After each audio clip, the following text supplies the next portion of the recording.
What if the most impactful stories of your life were never written down, but deeply felt? What if the most profound chapters weren't penned in a book, but etched in the unspoken for years? I carried a memoir within me, one filled with unwritten truths and silent conversations that profoundly shaped my world. Today, I'm finally ready to share the untold stories, the quiet moments that spoke volumes and left an indelible mark on my journey. This isn't just my story, it's an exploration of how silent moments powerfully shape us all. Let's start with what I call the whispers before the storm. You know that feeling, right?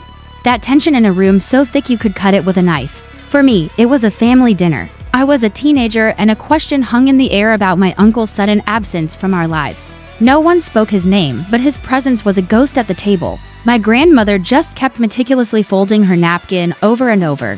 Her knuckles were white, that silence was deafening. And it told me everything I needed to know. This was a door I wasn't allowed to open. It's a universal experience, isn't it? Reading between the lines of what our loved ones leave unsaid, let's decode some of that silence. Think about a moment like deciding not to pursue a dream job. I remember getting the offer, a huge opportunity in another city. I sat down with my partner, ready to celebrate, but instead of excitement, there was a quiet, not an angry quiet, but a heavy, thoughtful quiet. He kept looking out the window, his shoulders just a little slumped. He never said don't go, he didn't have to. His body language, the absence of his usual cheer, communicated a deep fear of being left behind.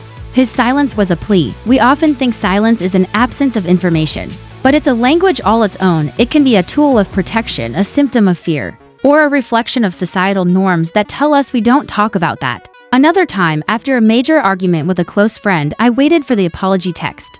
Days turned into weeks. The empty inbox screamed louder than any angry words we'd exchanged. The absence of that message was the message. It was a final, silent severing of ties. Her lack of response told me the friendship was over without her ever having to type the words. I was left to interpret the void she left behind.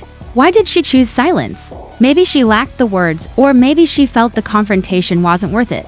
The why can haunt you, but understanding that silence itself is a form of communication is the first step to decoding it.